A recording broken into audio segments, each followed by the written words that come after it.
This is Lance Lee with Success in Japan, Those Who Can. What I'm going to be taking you through is a journey throughout Japan of people who have found their fame and fortune here in Japan. The person I'm going to be interviewing today is named C.libengood. He's been in Japan for 20 years and he has formed his own gymnasium. Now what I want to find out from Jeff is what kept him in Japan. I know what brought him here. Like myself, he came here in the Air Force. And what are some of his plans while he's here, and what does he plan on doing from this point on? So without any further ado, let's meet Jeff. Jeff, you've been in Japan for 20 years now. You came here originally in the United States Air Force. Yes. And you started your own gymnasium, and you had this gym for about 3 years now. Yes. What makes you stay in Japan? Well, the Orient always fascinated me, and Japan just had an attraction to me that I couldn't explain. So when I had a chance to come here with the Air Force, being that I grew up on a mountain and didn't have a chance to travel or do anything, it was like a dream come true. So when I came over here, saw what Japan was, or at least what I was able to see at the time I was in, I was just fascinated. And I had basically a drawing inside of me because I knew I loved sports, I knew I loved training, I knew I just loved that whole aura of the entire fitness world. So I felt, well, because I just won the all-world Air Force bodybuilding show and started on some training, I thought, well, there might be a niche here for me, so I want to see what I can do with it. And that calling and that desire and that attraction just kept me. I decided to step out on a limb and go for it. And yeah, that wind sure has shaken the tree a few times, but if you're willing to go out and you're willing to step on a limb and you're willing to give it your best, it's a high risk, but it's a high return. And that's where I'd rather be at the end of the day. Yes. Did you know that you'd have a facility so well equipped? I mean, were you sure of that? I always believed that I could achieve what I dreamed if I were willing to stick it out. Sometimes success doesn't happen overnight, but success is a journey, not a destination. So as each day goes on, I succeed. As well equipped, this is basically a start for me. It's not anywhere where I want it to be later on. And it's taken some time because in Japan it's really difficult if you want to have a place, because you have to find guarantors and you have to go through a lot of money to get it set up, and things that you wouldn't have to encounter in other places. What did it take for you to start this gym? A miracle. A miracle? In what form? What happened? Take us through it. Well, I was really fortunate that the road was opened up for me. That this place was actually built in the bubble era, and nobody could ever make it work. They built it as an instructor school. So it was sitting dormant after several companies had tried to make a run at it. I was introduced to the president of the facility here. But then I had to spend over a year of coming over here, working on his low back problem, helping him with his golf swing, showing him how his sacroiliac joint is making him dysfunctional in his performance, helping him fix his problems. And after a year and a half of that, then he finally said, well, I guess that you are quite unique in what you do, so we're going to bank on being your guarantor, so to speak, and let you use this facility to set up your business. Do you speak Japanese by any chance? Do you consider yourself to be fluent in the language? No, but a very good working knowledge of it and able to communicate, absolutely. Do you think that helped you in getting this place? If you can't communicate, you can't do anything. So that's another obstacle that one has to consider coming across. The reason I've been able to do this is because of desire. Talent aside, there are a lot of talented people who are unemployed. There are a lot of talented people who are not happy with what they're doing. I love what I do. Every day I get up and make differences in lives, like when we train together, somebody who hobbles in, who's been to hospitals, who's been to all these other places, and we fix them in a week. We fix her in a week, whatever it is. That's what gives me the sense of I'm where I'm supposed to be in life right now. Let me ask you, Jeff. I've seen all the equipment in your gym, and it looks very similar to other gyms. I've heard some of your philosophy. But really, what do you think inside makes your facility or what you're doing here different than another person's? Oh, that's easy. Okay. It's basically a philosophy. If you really know the body and how it operates, and how it functions, how it performs, and how it's supposed to, and how it's not doing that to the person with a problem, the person who can do the most with the least is probably the best. So can you take one simple little ball, or one simple little dumbbell, or just your hands with myoskeletal techniques, and start to realign and reposition and get rid of deformities or distortions or problems? That's what separates this gym apart. We don't go after the symptom, we go after the cause. What's making you stand improperly? Because pain is always the number one cause of postural distortion. Always will be. So we have a series where we evaluate the body. What's good? Good. Subpar, bad, good, good. Forget about the good. The limiting factors holding this person back are these bad things. Just like in life. It's the same thing. It's one big circle. And when you're able to look at it as a whole and not just a part, you're able to see a lot more clearly for what life really is and what training should be. Now, it's been in my experience, Jeff, that most companies have trouble with one critical area, and that's staffing. Oh my. What about yourself? Well, Jeff's Fitness is no exception to that rule. And it's sometimes a trial by error, but it's also the result of being a good leader or not. So you have to lead by example, not just by word. So they have to see your own habits. They have to see your own abilities and your own styles and how you change people's lives. And then the right type of talk to motivate them. You know, Jeff's Fitness is not some enlightenment from God.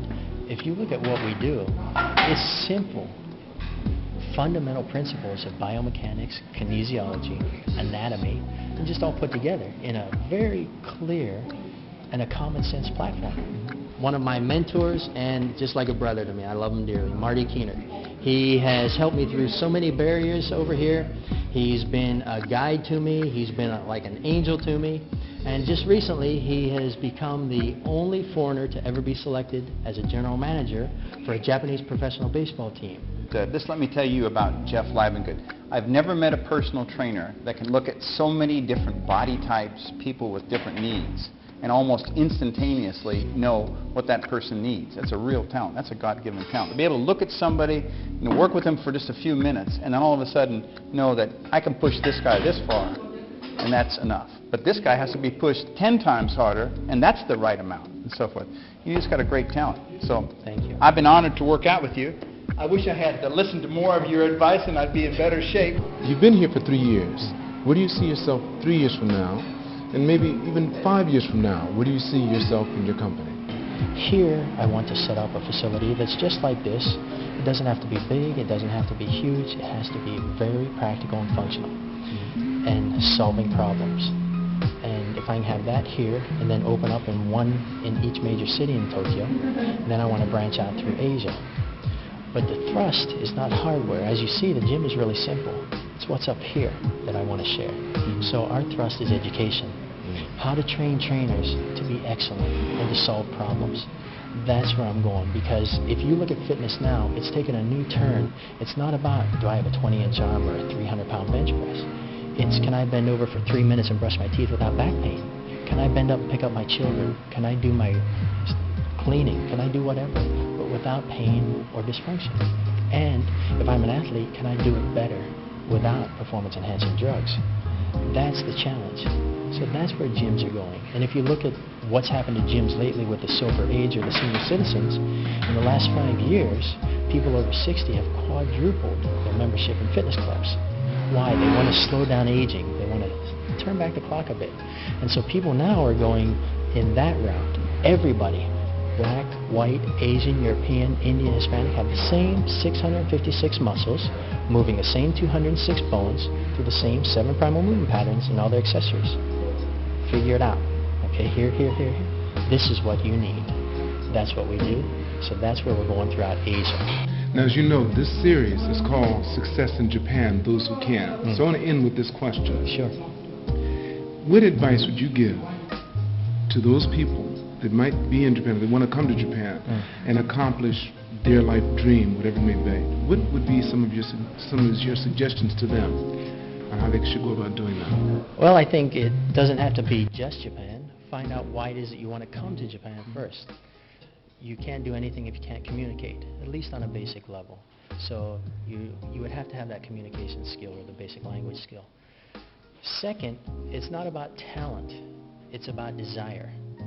You have to be willing to go to the wall and be knocked down as many times as it takes to overcome that wall and keep on going.